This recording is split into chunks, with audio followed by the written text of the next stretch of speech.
In this video, let me show you how to make the graph for the resistance of a wire lab. And what you're going to do is you're going to make the graph, print it out on one of the PCs in my room, and then we're going to do the max and min slope. We're going to do that by hand. Okay, but in this one, we're going to make the graph with sufficient grid lines and stuff so we can do the min and max slope. And then these were, the potential here was in volts and down to 1/100th of a volt. Okay, so essentially there's like zero uncertainty there. On this one, we actually measured it to the tenths, but there's an uncertainty of like 0.3 for the current. Okay, so this one won't have error bars. This one will have error bars. Okay, and what you want to do is just select that data, insert a chart. And it should do a scatter chart. And if it doesn't do a scatter chart, just scroll down to scatter chart. Whoops, it doesn't want to scroll. It scatters down there, right? Okay.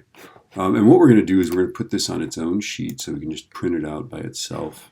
Let's edit the chart.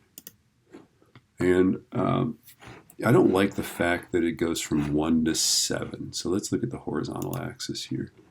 It needs to go, wow, it's just really not scrolling. All right, we want to go from 0. I think I'll go to 8. There we go. Because you definitely want 0, 0 down here. Okay, so tell it to do that. I don't like that it's going by 2s in that direction, but that's okay. We'll fix that here. So then go grid lines and ticks. And on the vertical axis, I think you want to do step and 1, which it already is doing, by the way. And then step and 0.1. I think that's going to be good. Yeah, that looks good. And then choose the horizontal axis. Let's go step by 1.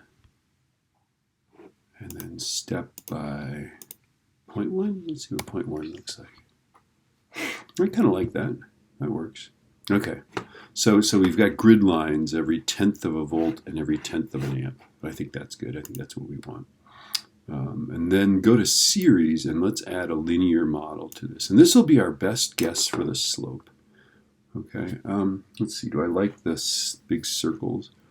I kind of like these guys. Let's see, 7 point.